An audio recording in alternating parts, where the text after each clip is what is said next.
Merhaba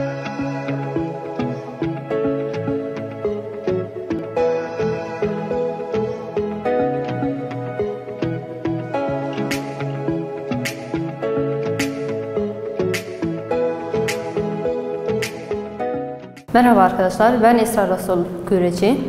Bugün sizlerle sosyal dersini işleyeceğiz. 7. sınıfın tarih dersine başlıyoruz şimdi. Konumuz neymiş? Kürdistan'daki eski milletler. Bakalım Kürdistan zamanında hangi milletler yaşıyorlarmış ve nerede yaşıyorlarmış, kaç senesinde yaşıyorlarmış. Sayfa 108'i açarsanız seviniriz. Binlerce yıllardan beri Kürdistan'daki birçok kabileler birlikte beraber yaşıyorlarmış. Bu aşiretlerden örneğin Suiler, Subariler yani, Lolobiler, Totiler, Hurşiler yani Mitaniler olarak geçiyor daha çoğunlukla, Kaşiler, Hindiler, ne vardı? Ve bunların şu an Kürt halkının kökeni sayılırlar. Yani Kürt halkı aslında milattan önce kimler imişler? Bu aşiretlerden oluşuyorlarmış. Peki şimdi bunları detaylı şekilde okumaya gelirsek, her bir aşireti detaylı şekilde okursak, ilk önce Lolobileri alalım ele. Birincisi Lolobiler. Lolobiler Zagros dağlarının kuzeyinde yaşayan ve 2000 yıl önce milattan önce ve 900 milattan önceye kadar iktidarlarını sürdürmüşler. Nerede, hangi bölgelerde? Zahaf, Şahrözür ve Zamva bölgelerinde. Yani şimdiki Süleymaniye bölgelerini kapsıyor. Peki bu Lolobiler kimler? Kökleri Hindu-Avrupalılara dayanıyor. Hindu-Avrupalılar kim derseniz Hindistan bölgelerinde bir kavimdirler onlardan.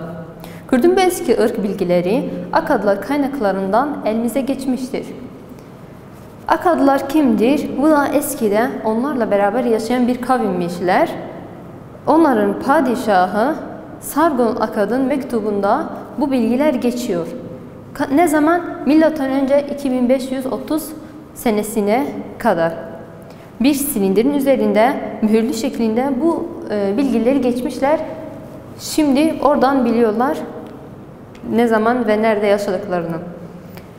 Lolobiler daha sonra ne yapmışlar? Lolobiler direnişini Akad saldırıları karşısında göstermişler. Yani bu bilgiler bu silindirin üzerinde kayıtlanmış. Oradan elimize geçmiş. Bu direnişten sonra Neramsin ordusuna karşı durmuşlar Lolobiler. Buna rağmen Akadlar zafer kazanmışlar.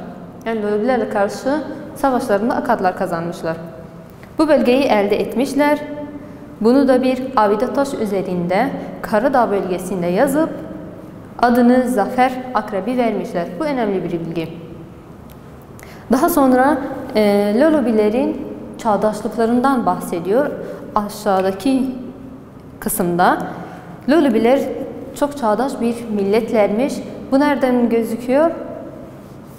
Birçok eser ve el işleri bırakmışlar. Birçok eser bırakmışlar. Ayrıca mimarlıkta da çok daha öndeymişler. Sanata ve mimarlığa önem veriyormuşlar. Aşuriler döneminde şöhret kazanmışlar. Bu nedenle Aşuri kralları bunların çoğunu Aşuri şehrine getirip orada bina ustaları ve iyi nakış yapıcıları olarak tanıtmışlardır. İkinci olarak ne yapıyoruz? Gotiler geçiyoruz.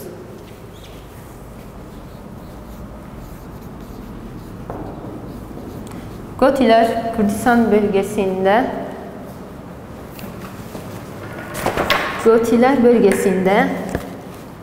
Gotiler Kürdistan bölgesinde yaşayan ikinci kavimdir, ikinci ırktır. Çünkü neden? Öz vatanlarını bırakmışlar, bu bölgeye yerleşmişler. Hangi vatanlarıymış?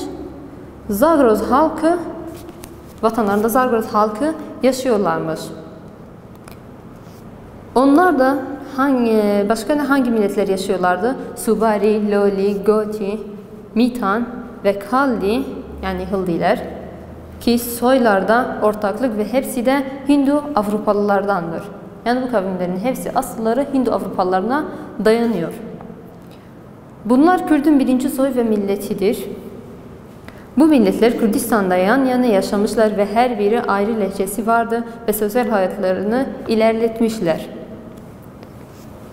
Gotiler ise bu boylarının en eskileri sayılmaktadır. Neden? Çünkü M.Ö. 2000 senesine kadar bağımsız devlet kurmaya başardılar.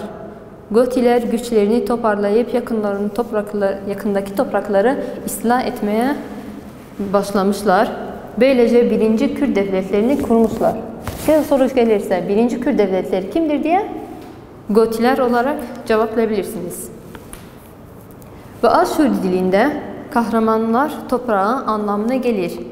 Gotilerin anlamı ne derseniz kahramanlar toprağı anlamına geliyor. Aşurcu bir kelimeymiş. Arap'a şimdiki Kerkük'te o Gotiyan devletinin başkenti olarak seçmişler. Daha sonra Goti devletleri biraz zayıflamaya başlamışlar. Neden diye soru gelirse size, Gotilerin otoritesi neden zayıflamış diye bir soru gelirse aşağıda 2 nokta var. Onlar önemli, onları yazabilirsiniz. Birinci noktası istila ettikleri bölgeler otorite merkezlerinden uzaktaydı. İkinci noktada takviye asker göndermek çok zayıf ve yerlerine geç ulaşıyorlardı. Bu 2 nokta da önemlidir.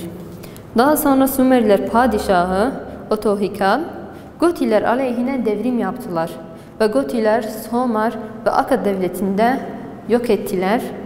Bu olaydan sonra Gotiler yine Zagros dağlarına gitmişler. Daha sonra Gotilerin çağdaşlık seviyesini gösteren maharetlerinden, yani Gotiler de Lolobiler gibi çağdaş bir milletmişler. Bunların maharetlerini gösteren iki eser kalmış şimdiye kadar. Birincisi nedir? Lişir Pirani tablosu. Nerede yer alıyor o da? Haneki'nin kuzeyinde. İkincisi Gotiler kralının bronzdan yapılmış bir heykeli var. O nerede? İran'ın Hamadan şehrinin civarında bulunuyor. Anlaşıldı mı? Şimdi o zaman geçelim üçüncü milletimize. O da kimmiş? Mitaniler.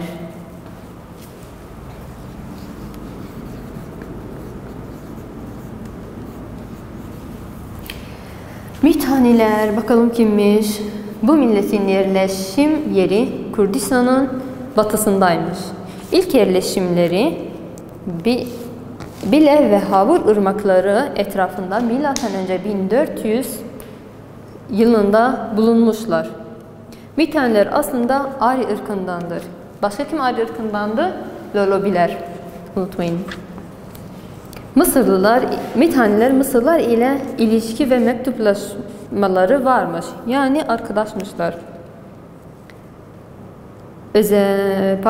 Özellikle de Mısır firavunları ve Tuşrata Mitan padişahı döneminde ve Mitan devleti Subarto adıyla tanılıyordu. Onlar bu iki padişah döneminde Mısırlılar ile Mitanlar arasında güçlü bir bağ varmış. Kerkük bölgesinde Mitan devletinin birçok belgesi bulunmuştur. Şimdiye kadar yani belgeleri var onların Mitanlarla ilgili.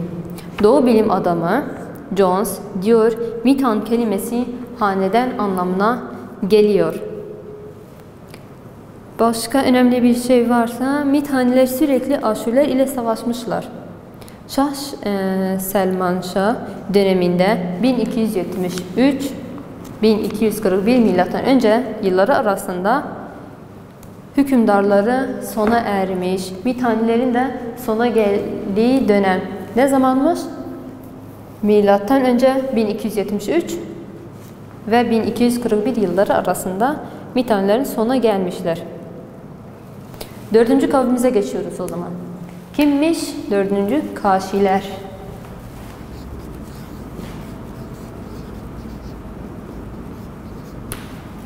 Kaşiler kimlermiş bakalım. Zagros dağlarında yerleşmiş aşiretlerdir. Kırmaşan ve Loristan bölgelerinde yaşamışlar. Daha sonra Irak'a dağlanmışlar. Yani kendi bölgeleri Kırmaşan ve Loristan bölgesiymiş. Daha sonra Irak'a dağlanmışlar. Milattan önce 1760 ve 1162 senesinde ne yapmışlar? Yaklaşık 600 yıl Babil devletini istila etmişler. Kaşiler ilk olarak Rafidain Vadisi'ne at göndermişler. Yani dedi ki Irak bölgesini istila etmişler. İlk olarak Rafidain bölgesine atlarını göndermişler. Böylece uygarlığın ilerlemesinde önemli sayılır. Eski dönemlerde at güzel ve savaşlarda kullanılan bir hayvandı. Onun için bu da uygarlığın ilerlemesinde önemli bir adım olmuştu. Kaşiler adı tanrılar Kaşu adından almışlar. Kaşilerin ismi nereden geldi diye bir soru gelirse Kaşu adında bir tanrıları varmış. Oradan almışlar isimlerini. Kaşiler Irak'ta kendi başkentlerini, kendi padişahları adıyla yapmışlar. Neymiş? Durkurikalozo adını vermişler. Yani Karikazo şehri anlamına gelir. Başka önemli bir şey varsa sayfa 112'ye açın. Orada Kaşilerin neyle ilgilendiklerini anlatalım biraz. Kaşiler bu şehirde 3 büyük mabet kurmuşlar. Bunlar da aynı Gotiler ve Lolobiler gibi büyük bir sanatkarmışlar ki bu işlere de yapmışlar. Başka ne yapmışlar? Kaşiler at bilmesine çok önem vermişler ve at beslemesini kutsal saymışlar. Ayrıca mimarcılıkta ve harita yapmakta yeteneklilermiş. Peki sonları ne zaman gelmiş? Milattan önce 1162 senesinde İlamiler Kaşiler saldırdılar ve başkentlerini yok ettiler. Biliyorsunuz ki bir devletin başkenti yok olursa o devlet de çürür, yok olur.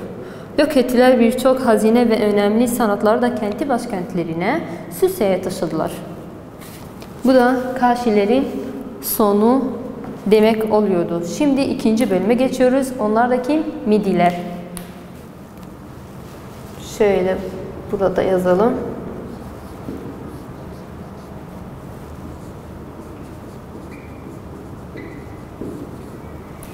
Midiler kimlermiş? Nerede yaşıyorlarmış? Onlara bir bakalım. Gotiler hükmü bittikten sonra milattan önce 2000 senesinde Hindu Avrupalılarından büyük bir dalgası Zagros bölgesine bulunup Gotilere katıldılar. Yani Hindu Avrupalılarından sonra Zagros dağlarına geçmişler. Gotilerle birlikte birbirlerine katılmışlar. Onlarla erimeye başlamışlar. Bunlar Midiler olarak tanıdılar. Kürdün eski tarihinde birinci büyük devlet olarak tanıdılar. İmparatorluk kurmuşlar. Pardon, devlet değil. Birinci devleti daha önce Gotiler kurmuşlardı. Şimdi birinci imparatorluğu Midiller kurmuşlar Kürdistan bölgesinde. Kürdün eski tarihinde birinci büyük imparatorluğu kurmuşlar dedik. Doğrudan Serdaya Irmağı'na Orta Asya'dan geçmiş, kuzeyden de ise Karadeniz ve batıdan Kızılırmaklara kadar uzanmış bunların toprakları. Bu bölgeleri, saydığımız bölgeleri tam kontrolleri altına almışlar. Böylece güçlü hükümet için güçlü bir merkez yapmışlar. Daha sonra Midliler ve Aşurlar arasında savaşlar sürekli devam ediyordu. Milattan önce 715 senesinde Aşur padişahı Sargon Midilleri yendi. Midilleri ilk yenen padişah da Sargon oldu. Kimlerdendi? Aşurlardandı. Midiller padişahı Diyako Abaktana şehri, şimdiki Hamadan diye geçiyor. Midilleri milattan önce 700 yıl başkenti yaptı. Nereyi? Hamadan'ı. Diako'dan sonra oğlu Freutis hükmü elde etti. Freutis Aşürleri barış anlaşması yaptı. Böylece Farisleri de kontrol altına aldı. Diako'dan sonra oğlu hükme gelmiş. Oğlu da ne yapmış? Freutis Aşürlerle bir antlaşma yapmış. Böylece de Farisleri kontrolü altına almış. Şimdi Midillerin döneminde liderleri kim varmış? Kiyakser.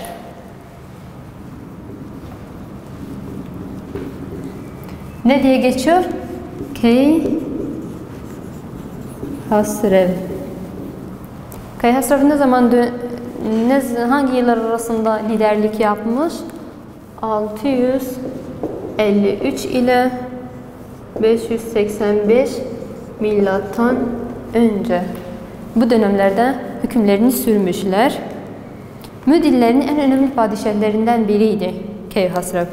Burada soru gelirse Midillerin en önemli padişahları kimdi? Keyhasrev diye cevap verebilirsiniz. Onun döneminde Midiller çok ilerlediler.